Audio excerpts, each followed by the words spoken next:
Saudara, Stadion Utama Gelora Bung Karno, Jakarta dipastikan akan membara pada Kamis malam 5 Juni 2025. Timnas Indonesia akan melakoni laga krusial melawan Tiongkok demi menjaga asa untuk lolos ke Piala Dunia 2026. Duel ini menjadi laga penentu bagi kedua tim.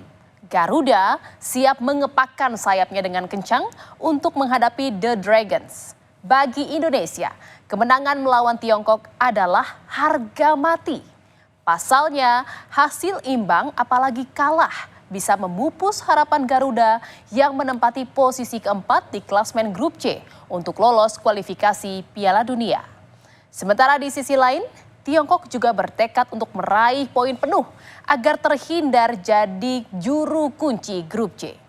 Namun saudara, bermain di kandang dengan dukungan fanatik supporter di tanah air tentu akan menjadi suntikan amunisi Garuda untuk melibas The Dragons. Dan saudara, pertandingan belum dimulai tapi aroma pertarungan sengit antara Timnas Indonesia melawan Tiongkok ini sudah mulai terasa. Pelatih Timnas Indonesia dan Tiongkok saling menebarkan cywar satu sama lain. Patrick Kluivert mengingatkan Tiongkok agar berhati-hati saat bertandang ke markas skuad Garuda. Sementara Branko Ivanovic pantang pesimis dan percaya diri timnya bisa menaklukkan Indonesia. Laga ini jadi adu gengsi antar dua pelatih, di mana bagi Kluivert ini ajang pembuktian untuk membalaskan kekalahan. Sementara bagi pelatih Tiongkok ini adalah pertaruhan nasibnya. Dan saudara, kepercayaan diri dari The Dragons saat bertandang ke kandang Garuda ini bukan tanpa alasan. Timnas Indonesia secara mengejutkan takluk 2-1 dari tuan rumah Tiongkok Oktober 2024 lalu. Timnas yang saat itu masih di bawah asuhan pelatih Shin Tae-yong datang dengan optimisme tinggi untuk mencuri 3 poin karena dalam 3 pertandingan terakhir tak terkalahkan. Tetapi saudara, hasil pertandingan ternyata di luar perkiraan. Indonesia gagal meraih poin. Penampilan Jai Izes dan kawan-kawan sebetulnya unggul dari statistik permainan. Namun keunggulan Tiongkok yang mampu mencuri gol di babak pertama membuat fokus permainan timnas berantakan. Dan saudara, di laga penentuan pada Kamis malam, pelatih Tiongkok Branko Ivanovic akan menurunkan tim terbaiknya. Branko membawa 25 pemain, 3 diantaranya merupakan pemain naturalisasi, yakni Jian Guangtai, Serginho, dan Yang Mingyang. Ivanovic juga memboyong wonderkid 18 tahun yang Yudong, yang dijuluki sebagai Lamine Yamal dari Tiongkok. Pemain kelahiran tahun 2006 ini menunjukkan penampilan yang luar biasa, bahkan di Liga Super China 2025, ia mencetak 8 gol dari 12 pertandingan. Dan saudara, pertandingan Timnas Indonesia melawan Tiongkok diprediksi bakal berlangsung sengit. Aroma balas dendam akan tersaji dalam laga ini, di mana skuad Garuda terus mematangkan taktik dan juga strategi untuk meredam Tiongkok. Pelatih Patrick Kluivert yakin bisa mengalahkan Tiongkok. Dan skuad Garuda wajib meraih 3 poin untuk menjaga asa lolos ke Piala Dunia. Kluivert pun memastikan timnas akan bermain percaya diri sehingga Garuda dapat mendominasi jalannya pertandingan dan mampu mencengkram The Dragons.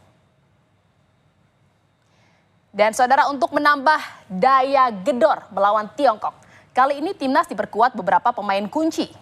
Ada Kevin Dix, Ole Romeni, dan juga Joy Pelupessy. Jadi amunisi baru yang disiapkan untuk menaklukkan Tiongkok. Demi meraih asa lolos ke Piala Dunia, timnas Indonesia kian matangkan persiapan dan juga memaksimalkan kekuatan. Salah satunya dengan training camp di Bali dan di Jakarta. Tak hanya soal adu taktik untuk menyerang, tetapi juga memperkuat chemistry antar pemain dan menyiapkan taktik strategi. Di sisi Indonesia, saudara, skuad Garuda punya jagoan untuk mencengkeram tim naga. Joy Pelupessy dan Ole Romeni bisa jadi kartu as timnas Indonesia jika ingin mengambil inisiatif mendobrak pertahanan tim lawan sejak awal. Data menunjukkan Indonesia selalu kalah saat menguasai pertandingan di ajang kualifikasi Piala Dunia 2026. Skuad Garuda kerap kali kecolongan lewat situasi transisi positif lawan. Seperti pada laga kontra Tiongkok di leg pertama, di mana situasi ini bakal berbeda pada duel 5 Juni nanti dan kini Indonesia punya Joy Pelupesi, sang gelandang bertahan yang mampu menghadirkan rasa aman saat situasi serangan balik. Sementara di depan, saudara efektivitas Ole Romeni sebagai ujung tombak jadi solusi memaksimalkan peluang saat menguasai pertandingan. Apalagi Tiongkok tak menurunkan bomber utama mereka, Wu Lei, yang diterpa cedera. Dan saudara, dari segi teknik permainan, kemampuan Ole Romeni saat membela timnas Garuda sudah teruji. Saat pertama kali bertanding untuk timnas Indonesia yaitu melawan Australia. Ole Romeni memulai laga debutnya dengan manis, menyumbang gol pertama untuk timnas dan memberikan harapan bagi tim di tengah dominasi Australia. Debut Ole di timnas ini pun mencuri perhatian. Dan saudara, permainan ciamik Ole Romeni juga ditampilkan saat laga Indonesia melawan Bahrain di Gelora Bung Karno pada Maret 2025 lalu. Ole Romeni berhasil mencetak gol dan menjadi pahlawan kemenangan timnas Indonesia. Gol satu-satunya Ole membawa tim Garuda meraih poin penuh dalam lanjutan kualifikasi Piala Dunia 2026. Maka tak heran, performanya di dua laga saat melawan Australia dan Bahrain membuat Ole diharapkan jadi tumpuan di lini depan. Dan saudara, selain Ole Romeni, Joy Pelupesi juga mencuri perhatian publik saat menjalani debut bersama timnas Indonesia melawan Bahrain. Joy tampil sebagai starter dan langsung menunjukkan performa yang apik. Chemistry antara Joy dan Tom Haye sudah terbentuk untuk menjaga ritme permainan di lini tengah. Ditambah keakurasian Joy, memberikan umpan bisa menjadi penjembatan antara lini belakang dan lini tengah. Kehadiran Joy Pelupesi di lini tengah ini menambah solid permainan Indonesia di laga kontra Bahrain. Dan saudara, jelang duel hidup mati lawan Tiongkok, timnas tak akan diperkuat Martin Pas di bawah mistar gawang yang absen akibat akumulasi kartu. Penjaga gawang timnas Emil Audero Mulyadi berpotensi debut bersama skuad Garuda. Meski baru gabung timnas, tapi jangan ragukan Emil yang punya stok pengalaman panjang berlaga di Liga Italia. Apalagi Emil sempat merasakan didikan kiper legendaris Italia Gianluigi Buffon. Emil yang lahir di Mataram juga pernah bermain di Sampdoria dan sempat memperkuat klub Serie A Italia Inter Milan. Musim ini dia tercatat sebagai pemain Como tapi dipinjamkan Palermo. Emil bilang bakal total memberikan 100% kemampuannya bagi timnas. I'm not nervous because it's football, it's joy. So I'm preparing the match as I always did. So I'm focused on the training and all my teammates we're doing a really good training session. So of course we're gonna give our 100%. So I think I'm not saying nothing, but I'm positive.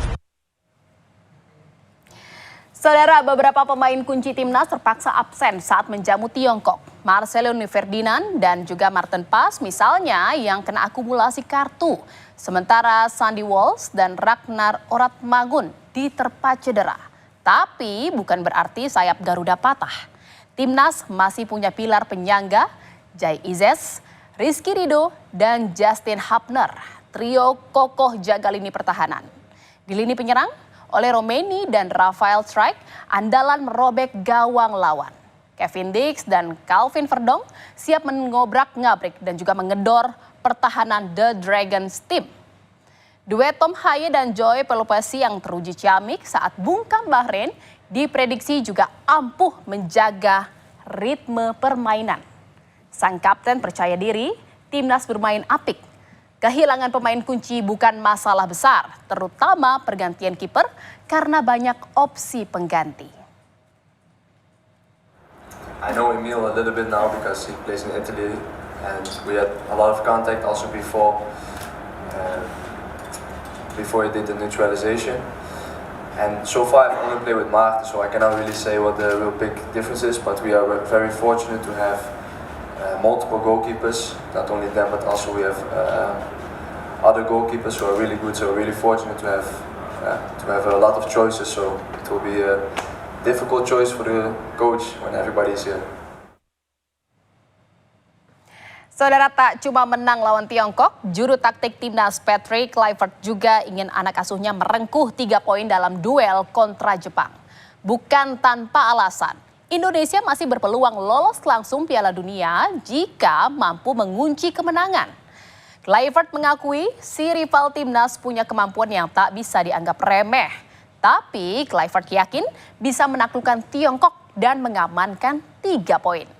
Hitung-hitung kekuatan lawan sudah dilakukan, Kluivert memastikan skuad Garuda tampil percaya diri dan bisa mendominasi jalannya laga.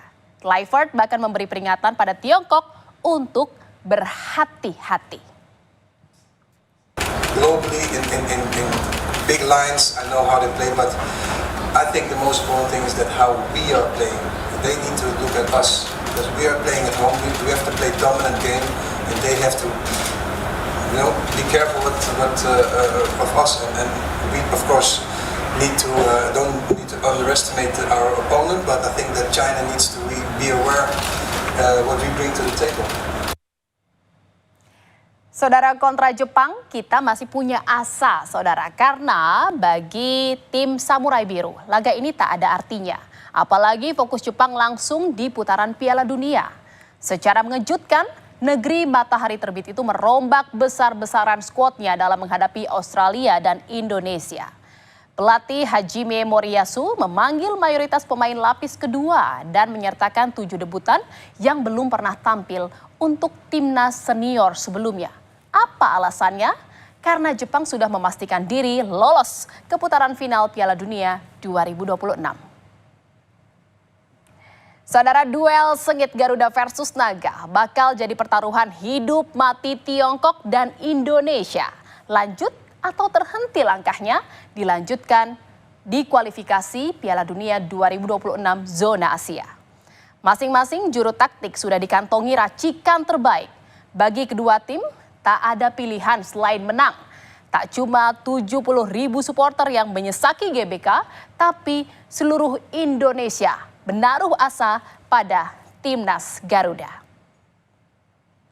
Saudara, berita utama masih akan kembali seusai jeda dengan informasi mengenai polisi akan memeriksa panitia acara dan membongkar makam mahasiswa Unila yang diduga tewas karena dianiaya saat Diksar Mapala.